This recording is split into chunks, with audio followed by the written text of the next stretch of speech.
Coming up today on Man 360. There's a supernatural attack against men in our nation. Yeah. How are we allowing this fire of God to change us from the inside out? All that and more right here on Man 360.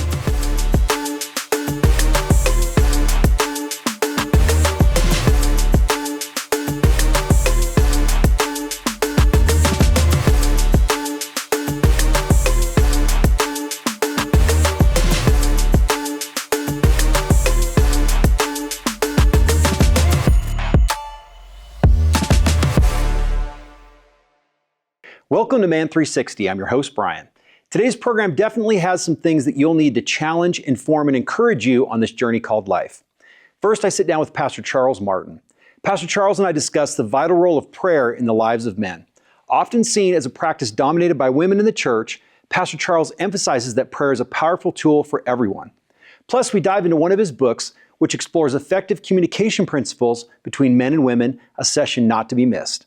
Then we shift gears to the great outdoors with Aaron Malone of the YouTube channel Gideon's Tactical. We'll explore an interesting trend in knife culture, the rise of fixed blade knives over the traditional folding pocket varieties. Aaron is always on the cutting edge of these trends, and I can't wait for you to hear his insights. We'll end today's episode with a personal favorite, a book review of The Fire of God's Presence by A.W. Tozer. Tozer's writings always ignite a deeper understanding of God when I read his books, and I'm eager to share what makes this work so impactful. But first, let's hear from Pastor Charles Martin as he shares about the transformative power of prayer in the life of a man. I'm glad you're here. Let's get started. Welcome to Man 360.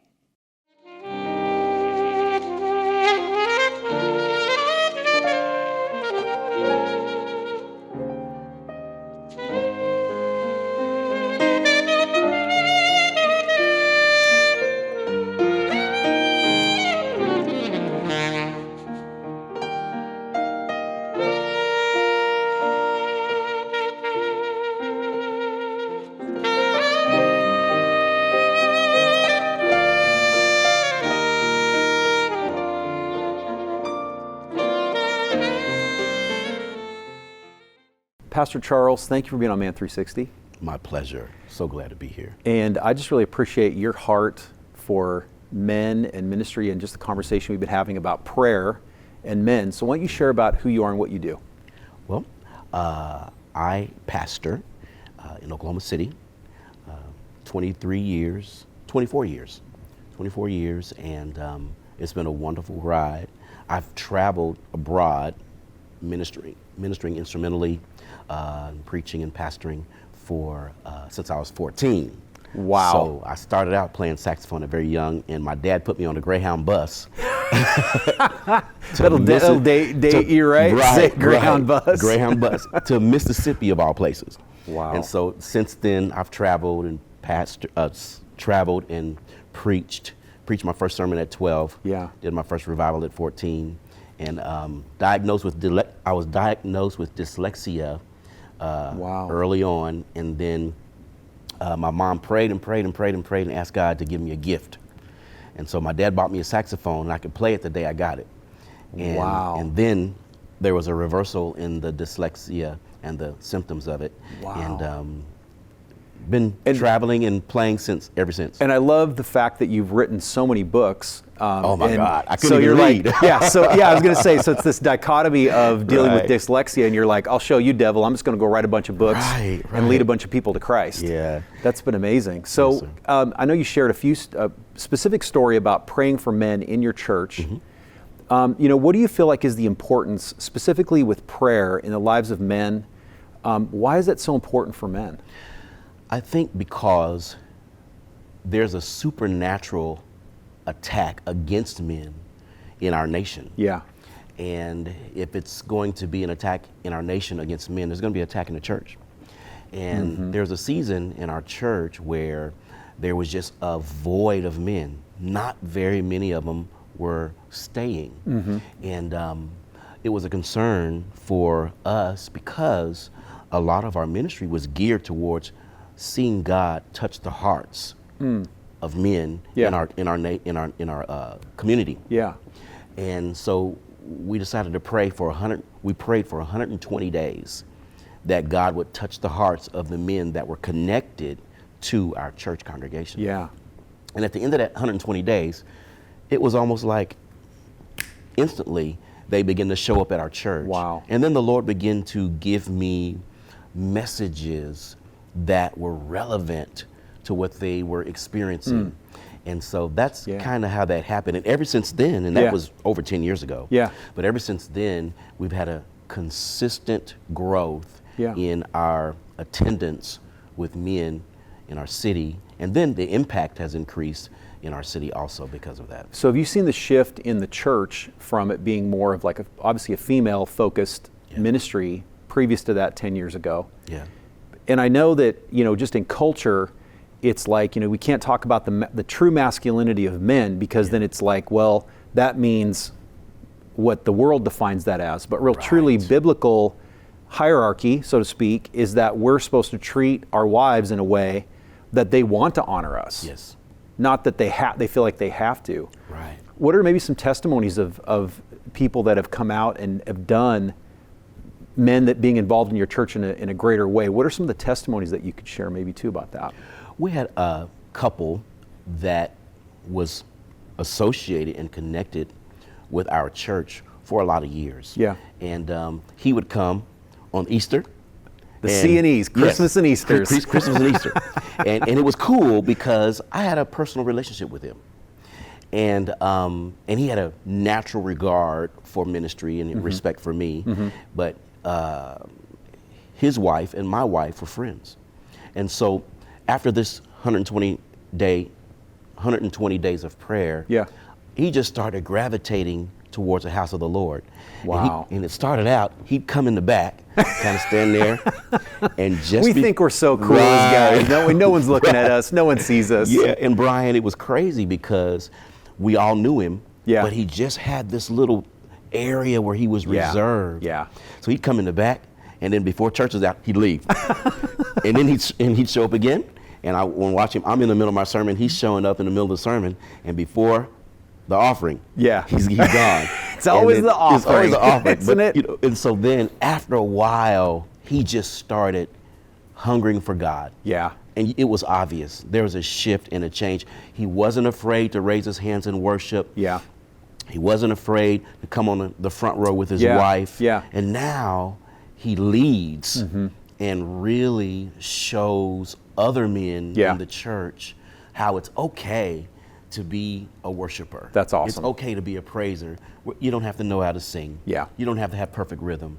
All you got to do is have a love for God. Right. So. Yeah, and I think too, it's interesting because when we pray for things, I don't know why we're so surprised, specifically as men. When I pray for something and it's like something, and God actually answers a prayer, like you're praying for these men, like that shouldn't surprise us, right? We should be expecting those things. We should be expecting those miracles. Right. And I know from talking to many men in different familial relationships that it's like your family is going to follow that excitement and that expectation of God being able to answer those prayers. So and I know you've written a few books. You mentioned this one, Relationship Technology. It's available on Amazon, and we'll put this on our man360.tv website as well so people can have access to it and get it. But just share briefly about the Relationship Technology book. I think it's amazing. The basics of this book Yeah. and the basics of relationships is men are logical and rational. Mm-hmm. Women tend to have an emotional approach to communication. Mm-hmm. So I tell the men all across the nation, Yeah. if you want to communicate properly to a woman, speak to her heart. Try Yeah. to find out what she was feeling before you try to interrogate what she was thinking. Men tend to Interrogate, that's a good word. Yes. What were you thinking? How Yeah. could you do this? Because Yeah. it wasn't rational. Well, because she doesn't live up here all the time. Yeah. God wired her to live right here. Mm-hmm.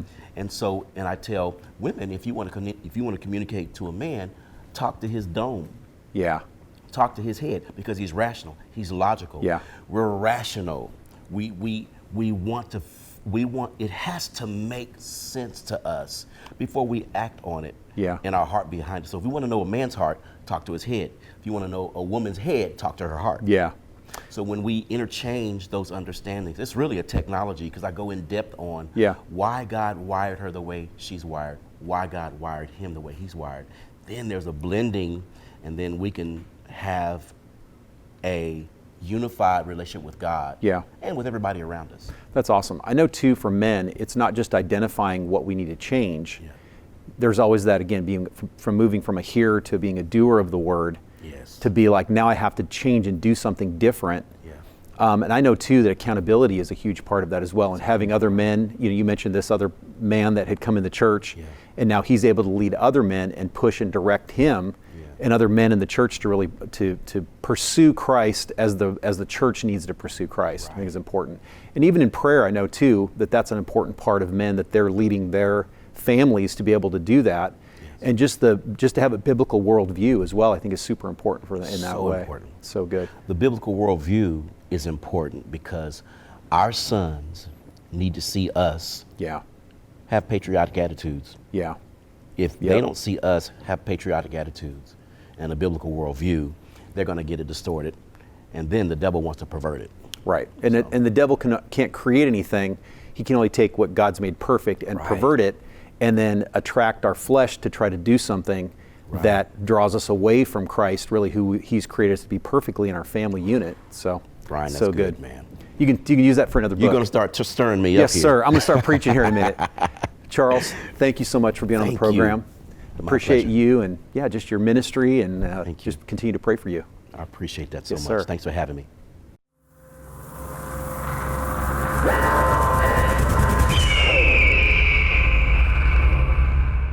Aaron, thanks for being on Man 360. Yeah, absolutely. Thanks for having me. Always good to have you share your wisdom and your knowledge. I know you do this full time. This isn't just a side gig. So you have the credentials to be able to help guide us and lead us in some of these outdoor informational videos. Right.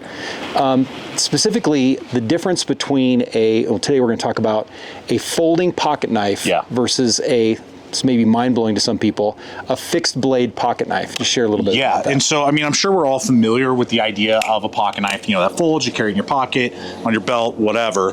And the concept of a big fixed blade, that you would carry on a hunt, maybe when you go camping. That takes up a lot of real estate on your belt, and it's definitely not something you're going to be able to kind of tuck away. Well, because of recent upgrades in materials and just some new options that are now available to the market, this idea of carrying a compact fixed blade instead of a pocket knife has become like really trendy, really popular. Yeah, you told me this and I was like, what? And you're like, no, it's literally like I have multiple, and I went and saw where you have all your blades and stuff. You have like multiple pocket clips, multiple kydex, multiple blade. And I was just like, it's totally mind-blowing to me. Yeah, and so what has started to happen is that what we get is a fixed blade, that has no moving parts, so it's obviously way more reliable. You're not going to worry about it collapsing on your hand. It's a lot less moving parts, obviously, so you don't have to clean it. I know that's a headache. You say if you're cleaning a fish or an animal or something like that. In all the pivot areas and everything. It's a nightmare in between if you get gunk in there. So that means that it's just a lot more streamlined process, and you're getting still the thinness and functionality of a thin pocket knife, but that reliability of a fixed blade. And then because of these, it's called kydex, but polymer sheaths that now exist versus say leather and things like that, you have a lot slimmer profile usually, and it's rigid, so it protects, you're not going to be worried about it like popping out the side like a leather sheath could. And then with the introduction of clips like the Ulti-Clip, this is kind of like the foundational company that started it all, which gives you the ability to lash this onto your pocket like a pocket knife would, and then you clamp it down, and now it's just rigid and just ready to go. It's interesting too. I thought about like the thickness of a pocket knife, a normal pocket knife, and that being in your pocket. That actually is even a little more EDC, or everyday carry, that's what EDC means. Even the thickness of that is even or even more thin. And against your body, and not like something you have to go around to get something else in your pocket. Never even thought about that. So it's going to be slimmer in your pocket. It's taller. But it will be a little higher. It's going to be protruding a little bit more, but and hopefully we'll be running some shots. You can just throw your shirt over it and not even know. And it allows for quicker deployment as well. So you're not, fumbling with actions and buttons and, just all of those type of things. So what I've really started to do, and what I've found this really makes a lot of sense, is either for people, like say on the weekend, you like to go fishing, you have property, maybe you have a cabin you go to, whatever, or especially for those people who work with your hands a lot. You're a tradesman, you work on a construction site, you run your own business, you're a rancher, farmer, whatever. This idea gives you the convenience convenience of a compact pocket knife, but the reliability and durability of a fixed blade. That's awesome. And it's just a really cool trend that I myself have found myself gravitating to more than ever before. I thought about something too with that. It's like you can change out the scales and everything too, the handles on that. Like with a pocket knife, you're kind of like, I mean, I think there's some of them that you can change those out or whatever, like the outer sides of the pieces, but most of that you can totally customize this to whatever you want. Yeah, you Kydex, it out, do different things, paracord wraps. You know me, you're like, it works good. And I'm like, but doesn't it look beautiful? And you're like, right. Yeah, but does it work good? But does it look good? So yeah, but it kind of it's something for everybody. Yeah. And so, there are lots of great options out there. I do deep dives on my channel where you can see all the different ones that are available. Yep. There's price points from like $20 all the way up to, $400. So what is a good price point, I guess, for what you'd expect for a pocket knife, maybe versus a fixed blade? Yeah. This is one example. This is about a $60 option right here. For a similar sized and quality of material, like the steel choice that we went with, you'd be paying at least double. You're paying $120 minimum for a pocket knife. Really? A folding pocket knife. So this is actually cheaper as well. It's usually going to be cheaper. Correct. For steel. And Aaron, and if you want to go to Aaron's channel as well, like we'll provide all the links and stuff to it.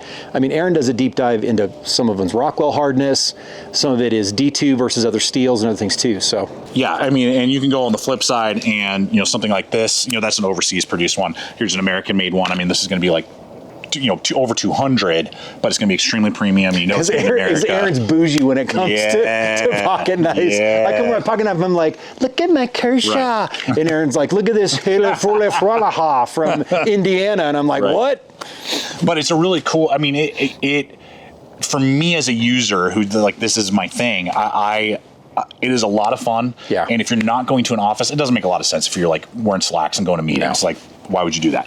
Well, some people we know would be like that just to be like that. Right. But when you're, just doing stuff here in the Blade Boot Camp on my property, just doing stuff, having a little fixed blade like that, oftentimes is just way more streamlined than fooling around with a pocket knife. For sure. And I think too, the one thing that you said too is even the ability to make sure it's not going to fold in on you. Yeah, and collapse. I mean, even like a liner lock, and Aaron's also done some reviews. I mean, you'd have to go through a lot of his videos, but where we show even a liner lock that's supposed to be super reliable is off by just a little bit, and if you press a little bit more pressure on that, I mean, it could fail. Yeah, so you're folding a blade in half or jam up. Yeah. So and there's also all the bearings and everything else too that can get jammed up or whatever else too with a blade like that versus a pocket, just a fixed blade. So awesome. So just kind of a new trendy thing that just came out of the scene in the last year or two, and it's really popular. Yeah, if you want to be a super hipster like Aaron, carry a fixed blade pocket knife.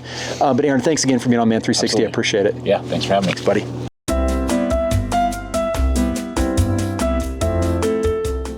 Now today we're diving into the world of one of my favorite authors, A.W. Tozer. So his writings resonate with so many filled with plain, powerful words that you can easily apply to everyday life.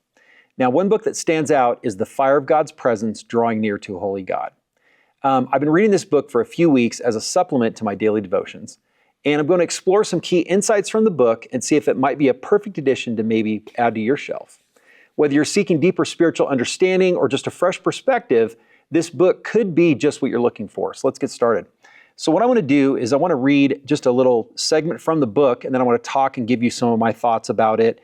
Again, A.W. Tozer is just those words that he shares are so simple, so straightforward, and I just love what he's really trying to get across with this book. So he actually starts out, it's in about a page 16 or 17, and I read this on my Kindle, so I don't have a physical copy with me today. So it says, this is kind of the purpose of the book. What I hope to accomplish in this book is to better understand Moses' experience at the burning bush. As I said earlier, not to understand it from an educational or philosophical point of view, but rather from a theological point. I want to try to understand what Moses experienced, how it changed and transformed his life, and how you and I can experience the fire of God's presence too. If we're truly going to be used of God today, we need to embrace our own burning bush experience. And really the book emphasizes the fire experiences from Moses. He mentions Elijah a little bit later. He talks a little bit about Shadrach, Meshach, and Abednego and their interaction with Nebuchadnezzar, which I thought were really good, but they're all based around this fire principle or fire thought. And what was funny is when I started reading this book, it was okay. I was reading some quotes and different things. And then as you got further into the book, and he kind of pivots and transitions just from Moses' experience at the burning bush and what happened there to then essentially us being that bush that's on fire, essentially like when we have the fire of God around us, that we're the ones that are inside and operating inside that fire. So this was on page 38 and 39 talks about Moses learns about himself in the silence of his life. So it says, after running from Egypt, Moses went from a postgraduate course more beneficial than his education at the feet of the great teachers of Egypt. He went to the school of silence and to the sheep and the stars in the heavens above. And this was what I had highlighted in my book. All through the evenings before sleep overtook him, he listened to the silence and learned to know himself. We moderns of today's civilization know everything but ourselves. We don't know ourselves because we can't get quiet enough. Fly on a plane somewhere and your ears continue to buzz for the next 5 hours. God took this man out of the noise and put him in the silence where he could hear his own heartbeat. That was a postgraduate course, the like of what you don't get in schools today. And it was funny too when I read this book, and you think about how long ago this book was written, is that many of the principles are exactly some of the things that we deal with in our culture today. And I thought that was so perfect in what he was saying about just how busy we are, how many ways we're distracted, how we're pulled in so many different directions. And really too, this silence period and this silence time for Moses was where he was pretty much kind of decided what he was going to do with his life. There wasn't really anything else going on for him in this transition from Egypt to when he was essentially just like, I'm just going to go with the sheep, I'm going to go hang out, I'm going to do this. And then God had that perfect moment where he had that bush experience, the burning bush experience, that really launched him into what God had for him. So this was the second point, the effect of the experience of the burning bush with Moses. And he says here it was page 46 and 47, the important thing is to understand the effect of the experience, the effect of God's presence. For remember one thing, the fire in the bush was not God. Let me say it again. For remember one thing, the fire in the bush was not God. The fire in the bush was God dwelling within it and shining out through the flames. It was the presence of God, and Moses experienced God there. God was no longer merely an idea to man. Too often God is just an idea to the average person, like he had been with Moses up to that time. So Moses only really knew him kind of in a transactional way up to this point of experiencing this flame around this bush that was not consumed. It says, although Moses was an Orthodox Jew, he had still only perceived God in an intellectual way. Now he experienced God personally, and God became an experience, not just knowledge. And I put this as a note. When we have these burning bush moments, God moves from an idea to an experience. It moves from a perception to a realization of who really God is as a believer. And that was one thing that Tozer kept going over and over again in the book. It was just the importance of the fire of God and how that's not just the norm of just spending time with God. Those are all important things. And the time spent with God is really where you find that experience. But it's that we ask God and say, God, we want your fire. We want those deeper things of you to be able to burn through us and burn throughout us. So this was, the flame is what transfigures the bush. It's what transfigures us. So this is where he pivoted. Later in the book, it was about page 60, 61, about the flame is what transfigured the bush. So the bush wasn't inherently spiritual, and God wasn't in the flame. But what happened was God was using these as saying, this is what he says, the flame transfigured this particular bush until it became the most famous bush in all of history. I was just laughing when I read this. However, its glory was not its own. Its glory was not derived from the indwelling fire. It took on a glory, and held the glory all down through these years. People talk about the burning bush. An artist paints the burning bush, and we preach about the burning bush. Why? Because it was a great bush? No, because it was in a great fire. Have you ever stopped to think that all the fungi and every bug and larvae and the worms that all perished inside that bush? Not a single thing there, but bush in the fire. I'm not an expert in medicine. I read about the heat-proof microbes that you can boil for 2 hours and they still don't die. However, nothing can stand raw fire. All life dies in the flame. There are evils within people that can stand the presence of revival meetings, religious meetings, and prayer meetings. No sin, however, can stand up under the presence of the indwelling God. One byproduct of Christianity is that God takes ordinary people, and by living in them, he transforms them, giving them meaning and significance. I mean, isn't that just awesome? And really, this was said, God did not make the bush great. He simply got in the bush and was great in the bush. So everybody's attention was called to look at this burning bush. But what he was saying in the metaphor was that when God burns inside of us, it really doesn't make us any more special. We're still fallible. We still have these errors and these things in our lives. And even you look at Moses, him just saying, I'm a stutterer. I don't know how to speak. I don't know how to do these things. But God was like, if you're obedient and you walk and you receive that from me, then I'm going to be able to be in you and I'm going to shine through you like this burning bush was to him. And this is one of the last ones I'm going to share real quick before we wrap this up, is he mentions about Shadrach, Meshach, and Abednego and the Nebuchadnezzar kind of heart or spirit, and talking about this, said the fire of God's presence helps us to stand against the world's flames. And he said this is about the Shadrach, Meshach, and Abednego story. This is page 166 and 167. He said, the Nebuchadnezzars around us want the church to go along with the culture so as not to upset anybody. These young men put God first and would not allow anything to move them away from that priority, not even death. This is really important. On several occasions, Nebuchadnezzar tried to convince them that it would be all right, yet you can serve God, but would you just for my sake bow down and worship this idol? More of the business transaction than anything else. So what's the harm? And so basically he was saying that even unto death, these Israelite boys were saying, you know what, I'm not going to do that. I'm not going to, and he was saying, even you can just do this on my terms, and you can still worship your God. And so Tozer's really talking about, again, how are we allowing this fire of God to change us from the inside out and not just walk, even as other maybe Christians walk, so to speak, in their walk with God, but to really set yourself apart. Again, not because you're better than anyone else, but because God can really use that and to be a part of you and for you to let the fire of God burn through you and burn throughout your life. So what's my overall review of A.W. Tozer's The Fire of God's Presence? Simply put, I love it. Tozer speaks in plain terms. He avoids complicated religious jargon, which makes his insights accessible for everyone. So if you're looking for a book that will challenge your walk with God, then this is definitely it. His perspective on how God worked miracles through simple obedience combined with the pursuit of God's presence with someone like Moses is both inspiring and enlightening. I hope you enjoyed this book review, and we'll have a link to where you can pick up your copy on the additional content page of our website, man360.tv. Let's do our 360-degree review of today's program. I hope you enjoyed today's program as much as I did. Pastor Charles Martin's insight into the power of prayer in a man's life were truly transformational.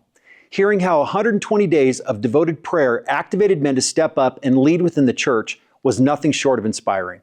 His book, Relationship Technology, is a treasure trove of wisdom. The idea of men speaking to a woman's heart and women speaking to a man's head is a practical axiom we should all embrace. It's a must-read for anyone looking to deepen their relationships. And a big Man 360 thank you to Aaron Malone for enlightening us about the current fixed blade trend. What he shared about fixed blade knives that can be conveniently carried in a pocket and not just on a belt opens up new possibilities for enthusiasts and practitioners alike. Finally, my review of A.W. Tozer's The Fire of God's Presence highlighted some essential questions. Are we actively seeking God's presence each day? Do we truly value that time? I urge you to grab a copy and delve into these profound reflections. For more information about Pastor Charles Martin, Aaron's YouTube channel, or ways to order Tozer's powerful book, head over to the additional content page at man360.tv. Thank you for joining us today. Man 360 exists to help men be complete in every way through Christ, mentally, physically, and spiritually. We always encourage you to connect with us on our website, Facebook, or Instagram, and we'll see you next week, right here on Man 360.